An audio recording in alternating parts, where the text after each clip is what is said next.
നമസ്കാരം. KPCC യോഗത്തിനിടയിൽ തൃശൂരിലെ കോൺഗ്രസ് നേതാക്കൾക്കെതിരെ രംഗത്തെത്തിയിരിക്കുകയാണ് കെ മുരളീധരൻ. തെരഞ്ഞെടുപ്പ് പ്രവർത്തനങ്ങളിൽ കെടുകാര്യസ്ഥത ഉണ്ടായി എന്ന വിമർശനമാണ് മുരളീധരൻ മുന്നോട്ട് വയ്ക്കുന്നത്.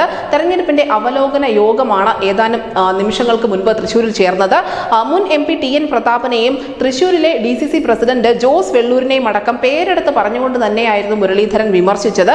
തെരഞ്ഞെടുപ്പിൽ വീഴ്ചയുണ്ടായി എന്ന് തന്നെയാണ് മുരളീധരൻ ആവർത്തിക്കുന്നത്. എന്തായാലും ഈ യോഗത്തിൽ TN പ്രതാപനും ജോസ് വെള്ളൂരും അടക്കമുള്ള നേതാക്കൾ ഉണ്ടായിരുന്നു താനും. തെരഞ്ഞെടുപ്പിൽ പണച്ചിലവ് കൂടിയെന്നും ചില നേതാക്കൾക്ക് പണത്തോട് വല്ലാത്ത ആർത്തി ഉണ്ടായി എന്നുകൂടി കെ മുരളീധരൻ പറയുന്നുണ്ട്.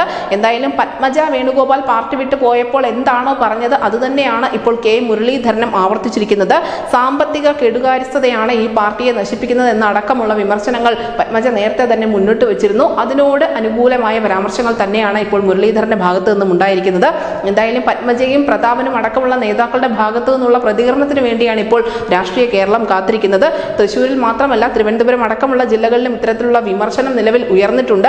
കോൺഗ്രസിനുള്ളിൽ തന്നെ ചില സീറ്റുകൾ തങ്ങൾക്ക് നഷ്ടമാകുമെന്നുള്ള വലിയ ആശങ്ക നിലനിൽക്കുന്നുണ്ട്. കാരണം പത്തനംതിട്ടയിൽ അടക്കമുള്ള ഗ്രൂപ്പ് കയ്യാങ്കളി, ഗ്രൂപ്പ് പോരുകളും മറ്റും തെരഞ്ഞെടുപ്പിന്റെ ഏറ്റവും ചൂടേറിയ സമയത്ത് തന്നെ പുറത്തു വന്നിരുന്നു. അതിന് തൊട്ട് പിന്നാലെയാണ് ഇപ്പോൾ തൃശ്ശൂർ കൂടി ചിത്രത്തിലേക്ക് വന്നിരിക്കുന്നത്. എന്തായാലും കെ മുരളീധരന്റെ ഈ ഒരു പരാമർശം തൃശ്ശൂരിൽ തെരഞ്ഞെടുപ്പ് പ്രവർത്തനങ്ങളിൽ കെടുകാര്യസ്ഥത ഉണ്ടായി എന്നുള്ള ഈ ഒരു വിമർശനം അത് എങ്ങനെയായിരിക്കും കോൺഗ്രസിനുള്ളിൽ പുതിയ പൊട്ടിത്തെറിക്ക് വഴിവെക്കുക എന്ന് കാത്തിരുന്ന് കാണാം. News desk India Malayalam.